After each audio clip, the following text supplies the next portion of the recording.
To start, remove the front wheel from the vehicle.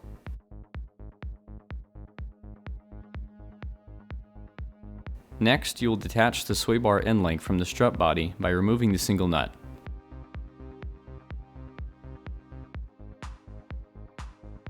The end link will then be moved aside. Remove the single bolt and nut that holds the lower portion of the strut to the hub of the vehicle. To free the strut from the hub, you will need to use the Raceland strut spreader tool to spread the hub enough for the shock to come loose. Insert the tool into the spacing into the hub and twist to spread the hub apart. To gain access to the upper strut mount hardware, you will need to remove the trim at the bottom of the windshield. To start, you will need to remove the windshield wiper arms. Once the plastic cap is removed, remove the nut holding the arm to the motor.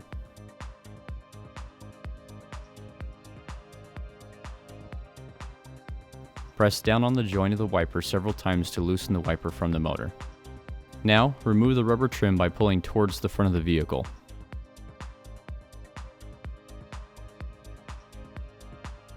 The plastic trim will be removed next. This piece clips into the bottom portion of the windshield and can be removed by pulling upwards away from the windshield. On this specific platform, there will not be enough droop to the suspension to remove the strut without detaching one side of the axle. To do so, you will remove the large bolt in the center of the hub. Once the axle is detached, you will have enough room to lower the hub and pull the strut from the vehicle. Using spring compressors, unbolt the top nut from the strut to free the OEM top mount.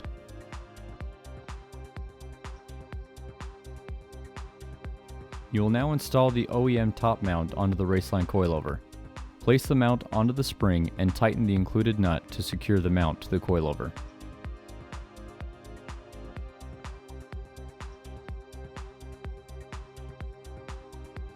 Since the coilover is much shorter than the OEM suspension, you can reinstall the axle before the coilover is installed.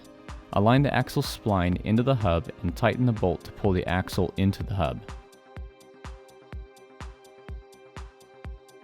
Place the coilover into the wheel well and align the mount into the shock tower. Reinstall the 3 bolts that hold the top mount to the tower. You can now install the trim to the bottom of the windshield. Align the ends and press down firmly and click the plastic trim into place. Install the rubber trim by pressing the opening onto the seam of the body. Reinstall the windshield wipers by aligning the wipers into the correct position, sliding the ends onto the motor, and tightening the nut securely. Back in the wheel well, slide the hub onto the coilover, ensuring that it is seated completely, and tighten the nut and bolt.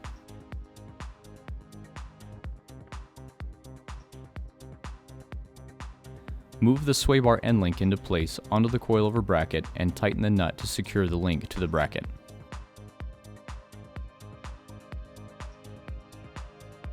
You can now reinstall the front wheel, and the installation for this corner is complete. To begin the rear, remove the rim from the vehicle. Next, you will remove the bolt and nut holding the lower control arm to the rear hub.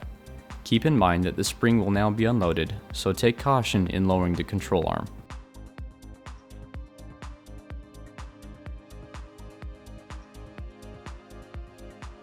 You will now be able to pull down on the lower control arm and remove the rear spring. Once the spring is removed, you can access and remove the bolt holding the lower shock bushing to the rear hub. The rear fender liner will need to be removed in order to access the rear upper mount. To remove this liner, you will have several torque screws that need to be removed, and the liner can be easily pulled from the wheel well.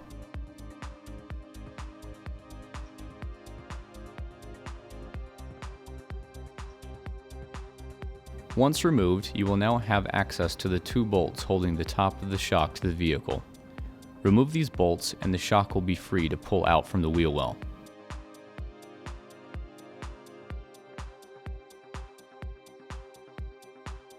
The OEM upper strut mount will be used with the Raceland shock. Remove the top nut from the shock to free the mount. Once removed, you will pull off the dust cover and bump stop to remove from the mount, as these pieces will not be reused. Place the mount onto the Raceland shock and tighten the supplied nut to secure the 2 together.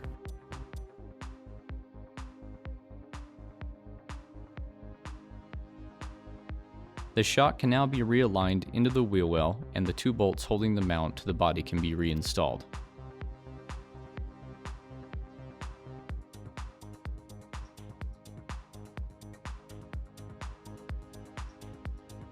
Position the fender liner back into the wheel well and secure with the torque screws.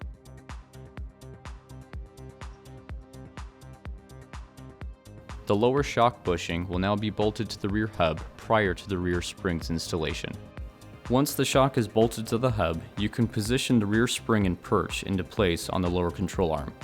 We opt to install the perch against the body rather than in the control arm for ease of adjusting once completely installed.